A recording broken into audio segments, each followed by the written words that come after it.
air. Apa pentingnya air bagi kita? Mari kita lanjut ngaji. Siapkan banyak pertanyaannya di kolom komentar.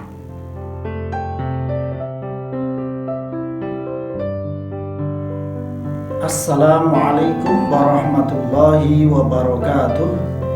Bismillah, alhamdulillah, wassalatu wassalamu ala rasulillah wa ala alihi wa sahbihi wa mawalah. La hawla wa la quwata illa billah. Qala rabbi shrah li sadri wa yassir li amri wahlul 'uqdatam min lisani yafqahu qawli, amma ba'du. Sedulur sedaya rahimakumullah, semoga Allah Subhanahu wa taala senantiasa memberikan kita kesehatan zahiran wa batinan, senantiasa mencurahkan segala rizki yang halal barokah manfaat dunia akhirat. Allahumma amin. Dan semoga channel ini benar-benar bisa memberikan manfaat bagi kita semuanya. Bila sedulur sedaya merasakan manfaatnya, jangan lupa like, komen, subscribe, dan share supaya kita bersama memberikan manfaat. Allahumma amin.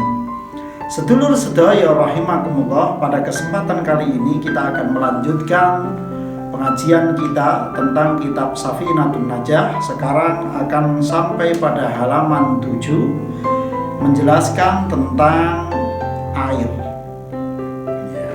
Betapa pentingnya air bagi kehidupan ini. Bismillahirrahmanirrahim. Qala musannifu rahimallahu ta'ala wa nafa'ana bihi wa bi'ulumi fid dharaini amin ya rabbal alamin. Bismillahirrahmanirrahim. Faslun, utawi iki iku ana anggit fasal suwiji ngibarate fasal. Al-ma'u utawi banyu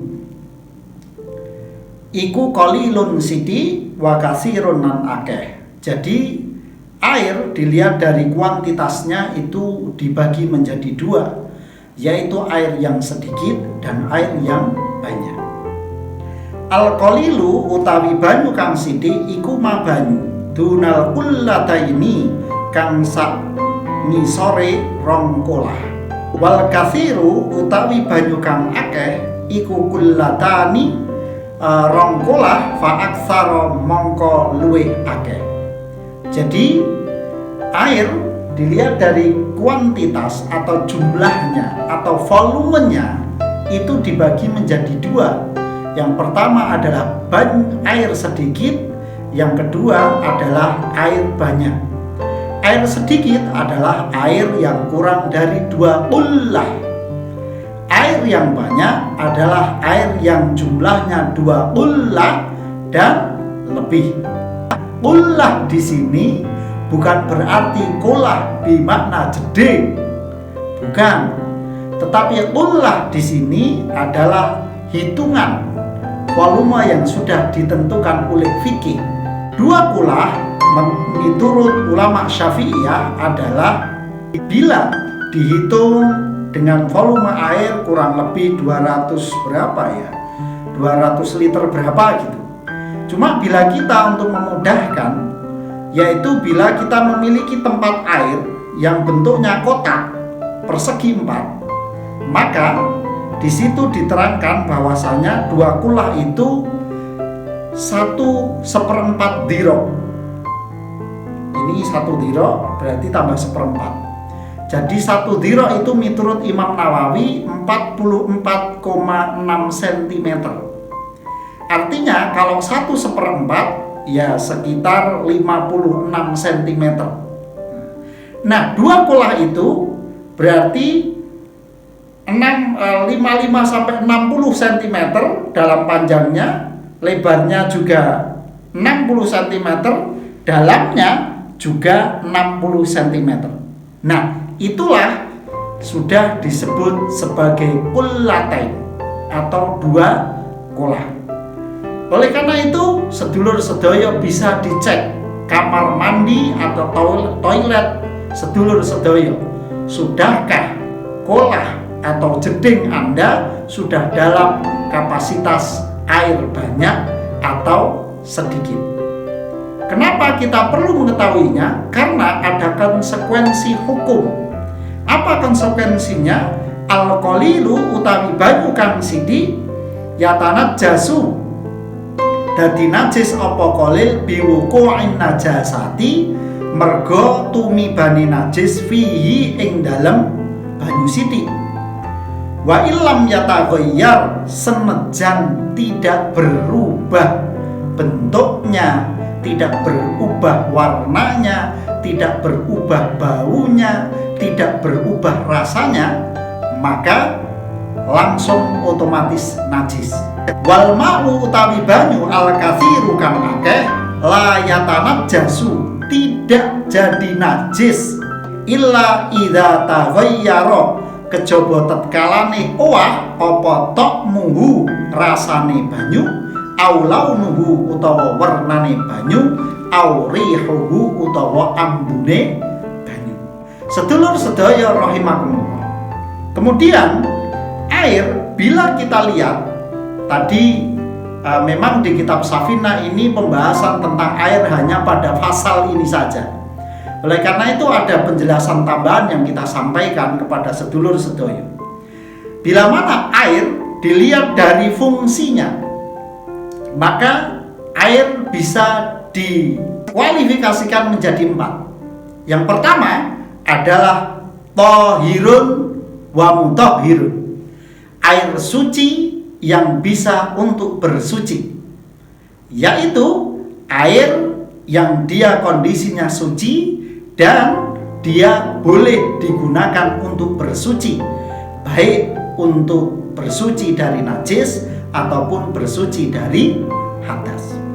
Yang kedua, yaitu air suci yang tidak bisa mensucikan, thahirun ghaira mutahhirin.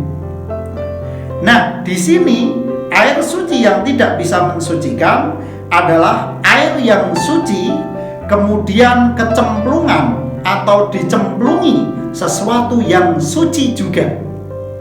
Tetapi dengan penyemplungan itu apa ya? Dengan nyemplungnya hal itu kemudian ada perubahan yang sangat luar biasa. Mungkin warnanya jadi berubah, mungkin rasanya jadi berubah, mungkin baunya jadi berubah. Yang perubahan itu perubahannya sangat luar biasa, sehingga seseorang menamakan air itu sudah tidak dinamakan air putih atau air jernih, tetapi berubah kata. Contoh, air yang dikasih kopi, kemudian orang menyebutnya air kopi atau wedang kopi, maka dia suci, boleh diminum, tetapi tidak bisa untuk berwudu dan bersuci yang lainnya. Kemudian yang ketiga adalah air mutanajis atau air yang najis. Air mutanajis otomatis dari sifatnya, dari zatnya dia sendiri, dia sudah menjadi najis. Otomatis dia tidak bisa untuk bersuci. Air yang bagaimana air mutanajis ini? Satu, dia adalah air yang sedikit dan terkena najis walaupun tidak ada perubahannya. Atau air banyak terkena najis dan berubah warnanya. Umpamanya ada kolam, kemudian di situ kecemplungan kerbau mati, kemudian di situ berubah warnanya, maka berubah warnanya, berubah baunya, berubah rasanya, jadi airnya rasa kebo gitu ya.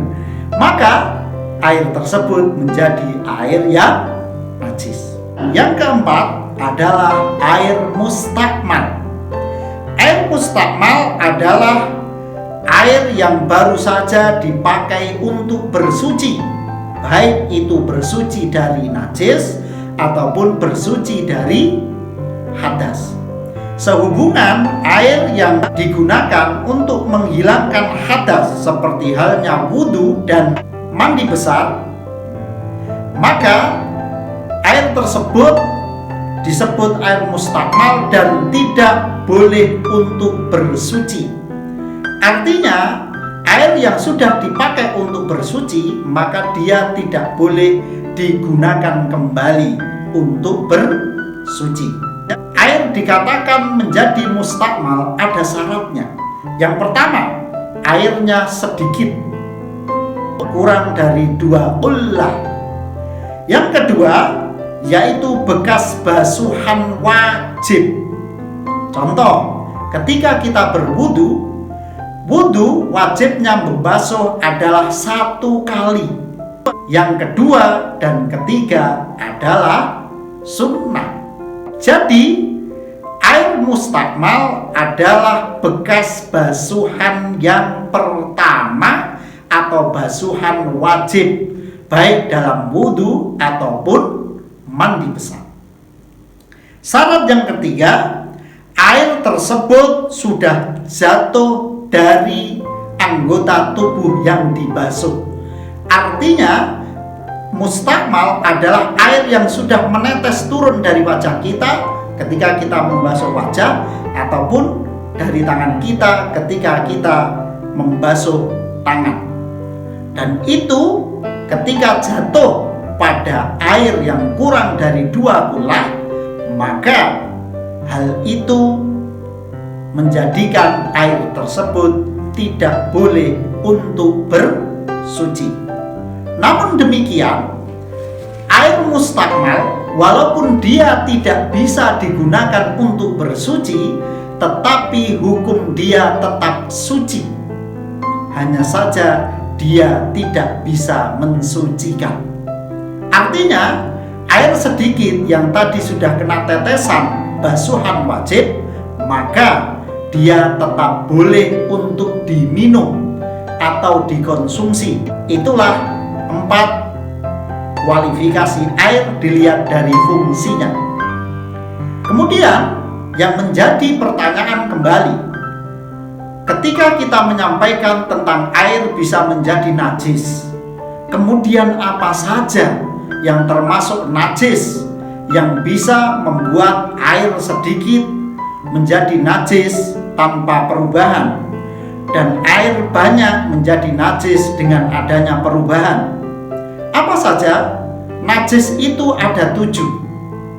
Apa saja? Yang pertama adalah sesuatu yang keluar dari kubul dan dubur, baik manusia ataupun hewan. Jadi apa? Sesuatu yang keluar dari alat kelamin depan dan alat bebuang belakang, dari siapapun, manusia ataupun hewan. Walau kana rotiyun, walau bentuknya roti, itu tetap tetap hukumnya najis. Yang kedua, mutah-mutahan, gumok. Yang ketiga adalah darah, baik darah segar ataupun darah kotor ataupun darah penyakit atau darah rusak. Darah segar ya ketika kita sobek keluar darah, itu darah segar. Darah kotor, darah jelek, yaitu tanah, itu juga najis. Yang keempat adalah bangkai atau batang. Yang dimaksud batang adalah 1. Hewan halal yang disembelih tidak sesuai dengan aturan syariat, maka itu disebut batang. 2. Segala sesuatu hewan yang haram untuk dimakan, ketika dia mati semua menjadi bangkai, walaupun disembelih dengan cara syariat Islam. Kecuali apa saja? Kecuali 1. Manusia. 2. Walang. Walang itu apa bahasa Indonesia ya? Walang apa sedulur? Bisa komen di bawah ya. Yang ketiga, ikan. Jadi ikan itu tanpa disembelih pun dia halal dikonsumsi ya. Alhamdulillah, bila ikan harus disembelih seperti kita menyembelih kambing, maka para pecinta sambal teri akan kesulitan untuk mengkonsumsinya, gitu kan. Yang kelima adalah segala sesuatu yang memabukkan itu najis, arak, tuak, dan lain sebagainya. Yang keenam adalah anjing dan keturunannya. Jadi seandainya ada anjing kemudian beranak keluar manusia, seandainya, maka manusia yang keluar seperti itu dia hukumnya sama, yaitu najis. Yang ketujuh yaitu babi dan keturunannya. Sedulur sedaya rahimakumullah, itulah gambaran dari hukum air bagi kita. Oleh karena itu, saya yakin di dalam masalah air ini akan banyak sekali pertanyaan-pertanyaan dari kita semuanya tentang hukum air. Bagaimana, dan bagaimana. Oleh karena itu, saya persilahkan sedulur sedoyo untuk banyak komentar di bawah. Bila ada sesuatu yang ingin ditanyakan, tanyakan di kolom komentar sebanyak-banyaknya. Supaya apa? Nanti kita bisa bahas bersama-sama, supaya kita semuanya akan semakin lebih jelas memahami tentang fungsi air dalam kehidupan beragama kita.